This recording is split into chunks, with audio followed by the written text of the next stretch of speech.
Welcome back to U.S. History. Today, we're finishing up Chapter 14. Let's get into it.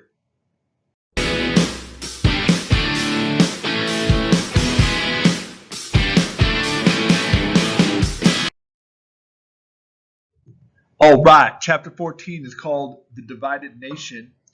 And here we're at the end of the road. We're on our way to the Civil War. We're going to talk about a new political party called the Republican Party. We're also going to talk about a Supreme Court case called Dred Scott. And that's very important. There's two Supreme Court cases that you can make an argument which one is worse than the other. But in general, these Supreme Court cases where the Supreme Court looks like it has egg on its face, history judges them harshly, and everybody looks at them as very discredited court cases. Anyhow, Dred Scott or Plessy versus Ferguson, those are the two worst Supreme Court case decisions, and so we'll learn about one of those today. We got a new guy on scene named Abraham Lincoln. There's an event called Harpers Ferry that's also a place. And then we'll talk about Fort Sumter, where the first shots of the Civil War. So here we go. Okay, remember the big question, who has the final say? The states or the federal government? And then what's that issue that they're fighting about? Slavery. So the Civil War is about both states' rights and slavery, in my opinion. Understand the circumstances that lead to war. There's different compromises. There's different events. It's not any one particular event that causes everybody to go to war. It's been building. It's been escalating. The pot has been boiling, so to speak. How did Lincoln gain national prominence? It's in the Lincoln-Douglas debates, all right? So give me some examples that we've already learned about that are going to lead to the Civil War. Okay, Wilmot Proviso, know what that is? Fugitive slave law, Uncle Tom's Cabin, Bleeding Kansas. These are all things that will lead to the Civil War. The Wilmot Proviso, that banned slavery. It was a proposal to ban slavery in the Mexican Secession. Okay, you have the Wilmot Proviso. That doesn't pass. But then there's a compromise. What's that compromise? Compromise of 1850, okay? Make sure you know all the little facts that go with the Compromise of 1850. California is a free state. New Mexico and Utah Territory have popular sovereignty, and then the fugitive slave law. Okay, good job. Okay, here's the Compromise of 1850. If you don't remember it, okay, you get, I'll use my little highlighter here. Let me pick a color. Pick red. Okay, free state, boom, California. These guys will vote. And that's primarily the Compromise of 1850. Now it's on a different map. Okay. So there's a new political party, and it's the Republican Party. And their goal is to keep slavery from expanding, specifically expanding west. Okay? They're going to have early victories in which part of the government? This is a super advanced question, but you can probably get it. Okay? You're going to have more victories in the House of Representatives. Okay, it's easier to, when you have a higher population, the House of Reps is based on the population of the state. And they're elected more often than the senators. So it's just easier to have a quicker response in the House of Reps. Okay? They're going to run on this idea of eliminating the twin relics of barbarism. And so what are the twin relics of barbarism? Slavery and polygamy. Please know that. Okay, so now we're going to talk about the Dred Scott case. If I'm having trouble getting it uploaded, hopefully it is attached to this video and you can read it. But if you can't read it, you still need to know what it is. Okay, so Dred Scott is a person. He was enslaved, but his master moved to Illinois. He says, I'm now free. The court is going to say, he can't sue because he's not a citizen, that the Constitution looks at him as if he's property, and that wherever you're at, that becomes kind of irrelevant. So this, in essence, makes slavery legal in all territories because property laws are interchangeable between the states. The Northerners look at the Dred Scott case and they understand now that slavery isn't dying, but it's spreading. The infestation is spreading and we need to get rid of it. Okay, we need to cut that cancer off.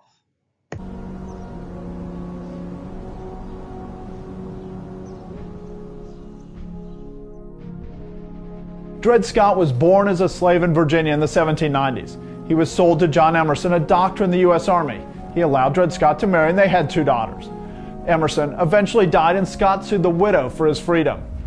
He claimed that he should be set free because he was illegally held when his master took him to Illinois and Wisconsin, both free territories.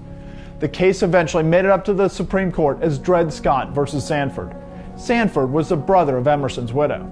The case was decided on March 6, 1857, just 2 days after Buchanan's inauguration. The court held that it did not have jurisdiction over the case because Dred Scott was not a citizen of the United States. Since the Constitution only gives the federal government the authority between citizens of different states, Scott needed to be a citizen to have a valid case. It becomes necessary, therefore, to determine who were citizens of the several states when the Constitution was adopted. The legislation and histories of the times, and the language used in the Declaration of Independence show that neither the class of persons who had been imported as slaves, nor their descendants, whether they had become free or not, were then acknowledged as a part of the people, nor intended to be included in the general words used in that memorable instrument. They pointed to colonial laws in the text of the Declaration of Independence and Constitution. The Fifth Amendment says that no one can be deprived of life, liberty, or property without due process. The court said that someone could not lose their property of slaves just because they went to a state or territory where slavery was illegal. It declared the Missouri Compromise unconstitutional because it would deprive property as well. This was only the second time in American history that the Supreme Court said an act of Congress was unconstitutional. 7 justices agreed with the decision, and 2 did not. The dissenting justices said that blacks could become citizens because at the time of the founding, they could vote in 10 out of the 13 states, which would overturn much of the argument. This case did not settle the issue of slavery once and for all as the South hoped. Instead, the decision was considered very offensive in the North and strengthened the abolitionist movement and the new Republican Party. Dred Scott's and his family's freedom was purchased, but he died less than 2 years after being freed.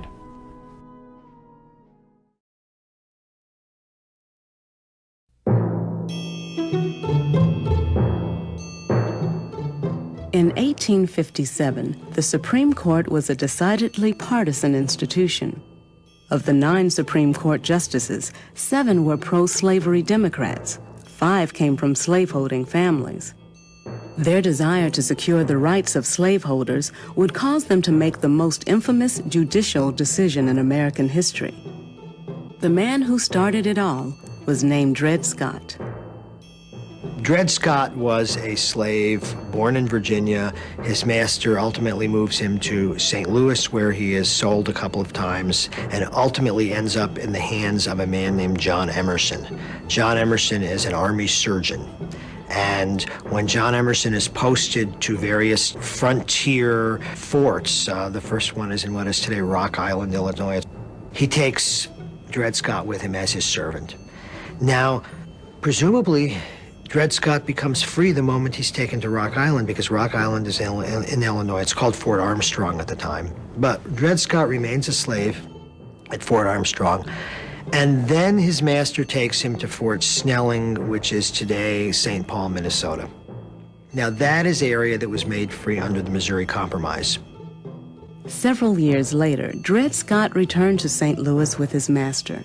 But after Emerson died, Scott sued for his freedom on the grounds that since he had lived in free territory, he was no longer a slave.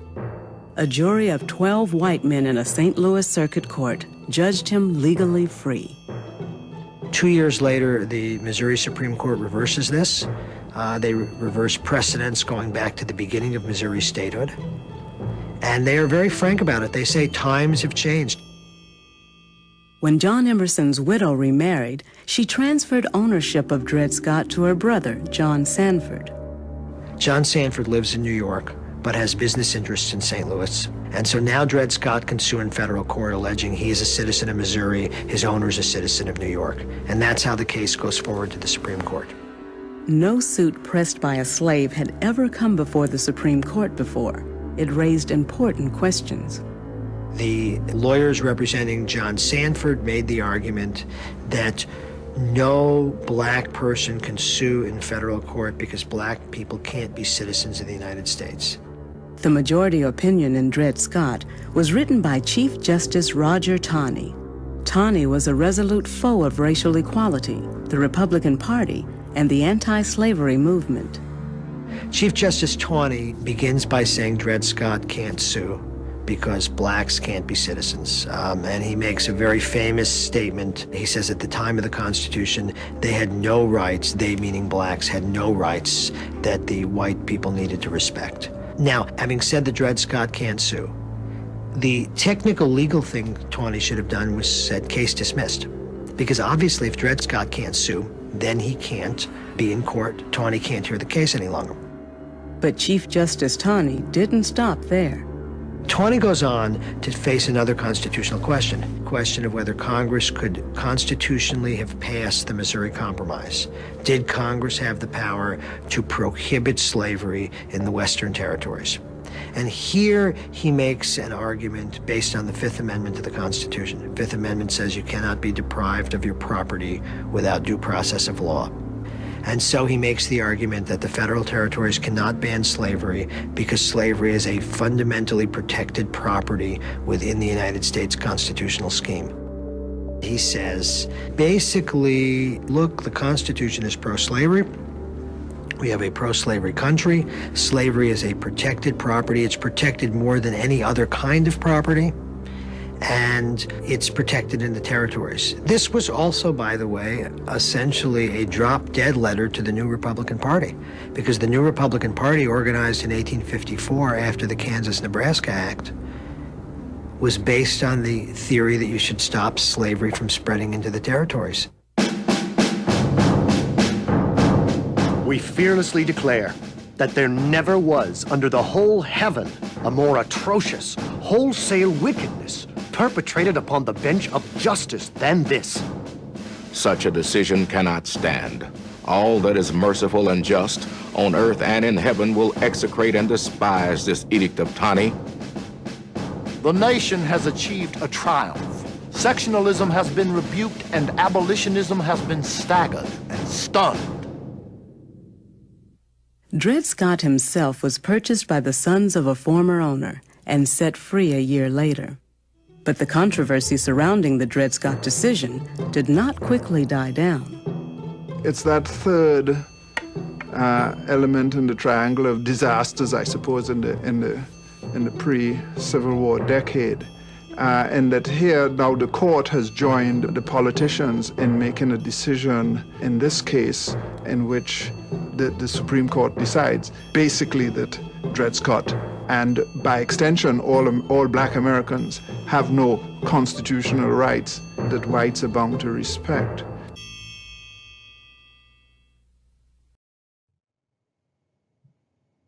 Okay, so now we're going to talk about the Lincoln-Douglas debates. This is where Lincoln gets put on a national map, okay? He's brought to the attention of the nation. I really quick want to show you this picture before I forget. That's him before and then him after the Civil War. So you can see how much he's going to age during these times. And so the pressure is about to be on him. Okay, the Lincoln-Douglas debates, which will be attached here and you can read.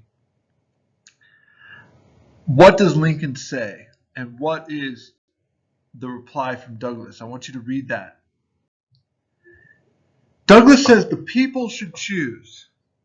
And Lincoln says, well, if slavery is not wrong, then nothing is wrong.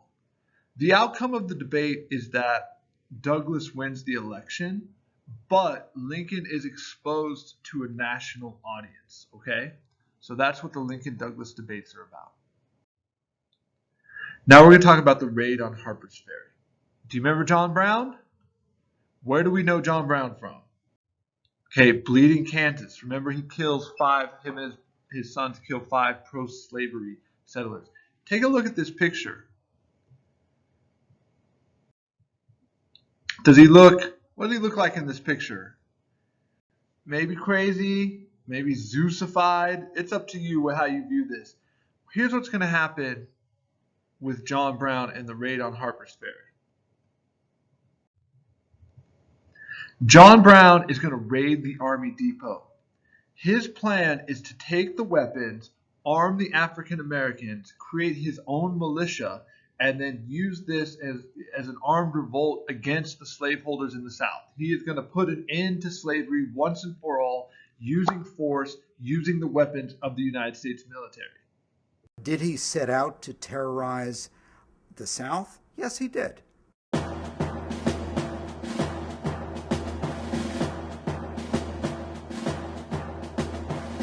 When I read about him as a young person, I was tremendously fascinated by the kind of fiery complexity of Brown and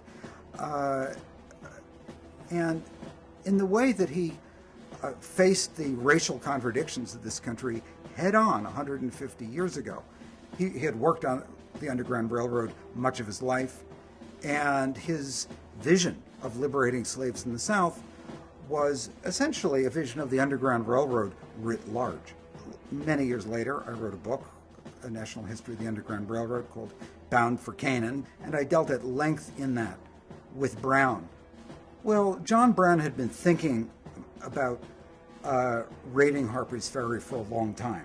It was an armory with a huge stock of weapons, and Brown hoped, having captured the weapons, to distribute them to enslaved people who would join his cause, go off with him into the Alleghenies and Appalachian Mountains, and established colonies of freedmen and an underground railroad pathway from the Deep South to the north.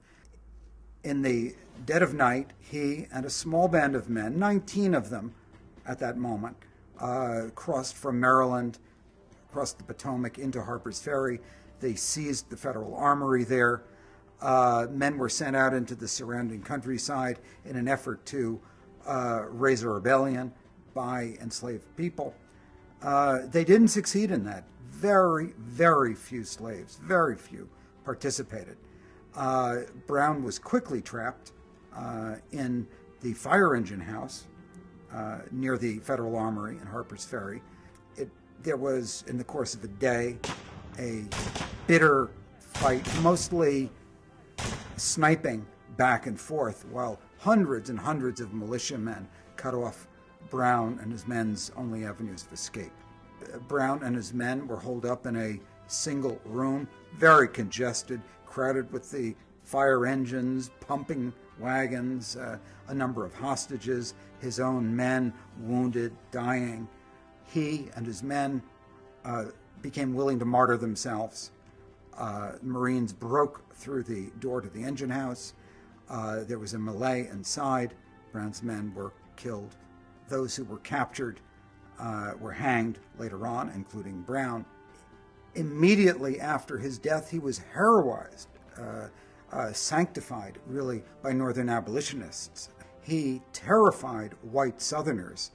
If one abolitionist could come south with this in mind and put guns in the hands of enslaved people, others could. And the South, of course, was already moving towards accepting secession. It moved a lot faster after John Brown's raid. He wanted to terrorize the South. That was one of his main objectives. It succeeded. In following decades after the war, John Brown's star sank to its lowest. He was often written off as a madman, even a psychopath, a lunatic. Yes, he was a zealot, but he was also a man far ahead of his time in a vision of racial fairness and equitability. John Brown was 150 years ahead of most of us, and he was by no means the kind of blind fanatic, much less lunatic that he was. Okay, so in the North, people are seeing that slavery is not going away and slavery is expanding. In the South, people are seeing that the North is becoming more militant, and this is going to be the wedge that gets driven, and this is going to ignite the Civil War. Okay, so I hope you see how all this stuff works together. Okay, shout it out. What's the proposal to ban slavery in any land acquired from Mexico? 1, 2, 3. Wilmot Proviso. Excellent. Good job. Okay, look at the election of 1860. You can notice that Lincoln, he's going to get 40% of the popular vote. That means, I shouldn't use red, I should use yellow or something that stands out. There you go, 40% of the popular vote. That means most people do not vote for Lincoln. Most people, by definition, are going to be unhappy with him winning the election. Okay, this is the election of 1860, and you can see you have supported slavery, wants to both slavery and the Union, save the Union, criticize slavery. So you have a spectrum of sort of four options ranging from mostly abolitionists to pro-slavery and then two in the middle. After the election of a Lincoln, the South will dissolve the Union. They feel that they have no voice in the government. The government is not hearing their cares and gripes or whatnot. And the Republican Party, which is the anti-slavery party, they're in charge. And so South Carolina is going to leave the Union. Now, are you allowed to leave the Union? That had never been really brought up. That's part of the Civil War as well. 6 states follow. Texas is later pulled in. These states will become the Confederate States of America. Remember, Confederate by definition means that the states have the power. Ironically enough, as the war wages on, the states are going to have to give more power to their national government. But we'll talk about that later. Oh, it says right here, what's a Confederate government? States have the power. Boom, that's Confederate government. That's a federal government where states and the national government share power. Okay, Fort Sumter on page 502, the first shots of the Civil War. What are the first shots of the Civil War? 1, 2, 3, boom, Fort Sumter. Hi, my name is Matthew Pinsker. I'm a historian, and here are a few things you need to know to sound smart about Fort Sumter. When we think of Fort Sumter, we think about the opening of the Civil War, the first shots fired. This is a fortification in Charleston Harbor, South Carolina. And on April 12, 1861, a bombardment began that did initiate the conflict between the Union and the new Confederate States. But really, this story does begin with the secession crisis. Secession starts in December of 1860 in South Carolina. It's a response to Lincoln's election. The Republicans taking power scares a lot of the slaveholding interests in the South. Ultimately, 7 states will form the Confederacy in early 1861, and they will threaten federal fortifications in different harbors across the Atlantic coast and into the Gulf Coast. Harbors like Charleston, South Carolina, where there are federal fortifications and federal troops. Some say they can't hold the forts in the harbor, so they should withdraw altogether. Others say that they should resupply and reprovision the forts and try to launch an offensive. Then there's a middle way, an idea that perhaps if they offer a humanitarian relief, offer provisions but not arms, they might be able to prevent the Confederates from firing on the fort but still have symbolic hold of the fortification in the harbor. That's what Lincoln decides to do. He notifies the Confederate government, which he still doesn't recognize as legitimate, through back channels that he plans to re-provision the fort with humanitarian supplies. The Confederates decide they're not going to allow this to happen. They consider it an aggressive act against their sovereign claims. And so General Pierre Beauregard orders the surrender of the fort. Major Anderson declines to do so. On April 12th, Beauregard's forces begin a bombardment. It's going to last for about 34 hours. During that bombardment, both sides are firing away at each other. No one is killed. But clearly, Anderson and his men don't have enough provisions, supplies, or armaments to hold out against it, and so Anderson is forced to negotiate a surrender. The Confederates took control of Sumter, and this is what launches the American Civil War. I am struggling to maintain the government, not to overthrow it. I am struggling especially to prevent others from overthrowing it. April 14th, 1861. Fort Sumter, surrounded by Confederate batteries, surrenders. Lincoln's response is immediate. The next day, he called for 75,000 volunteers for military service. A newfound unity of purpose swept across the North. Recruitment stations were flooded with men eager to put down the rebellion. But things were different in the border states. The governors of Kentucky and Missouri refused to contribute troops. And as more states sided with the South, Lincoln's problems only increased.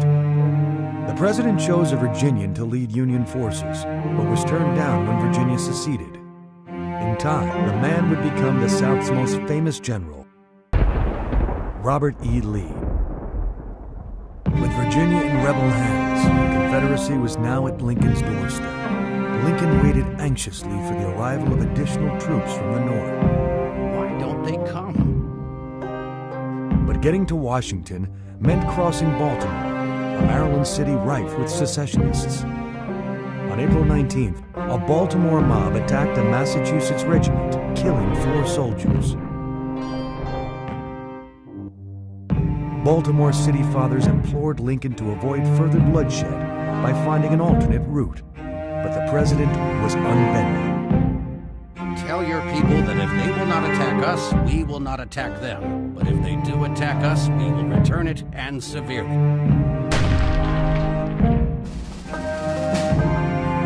In an effort to safeguard troops along the route, Lincoln suspended in Maryland the constitutional protection of habeas corpus, which guarantees every defendant the right to a speedy trial by his peers.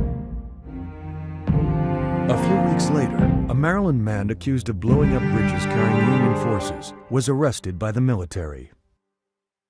Supreme Court Chief Justice Roger Taney, himself a Marylander, ordered the man brought before a civilian court, or else released. Taney was furious. The president had no constitutional right to deprive citizens of their civil liberties. I am an old man, a very old man, but perhaps I was preserved for this occasion. But Lincoln chose to temporarily suspend this one liberty to save the Union. Often a limb must be amputated to save a life, but a life is never wisely given to save a limb. Lincoln and Taney would lock horns again over the president's naval blockade of the South. But by the time that case finally reached the Supreme Court, Taney was in the minority, thanks to 3 new Lincoln appointees. Their war of words raged on in the courtroom, even as their countrymen, clad in blue and gray, clashed on the battlefield.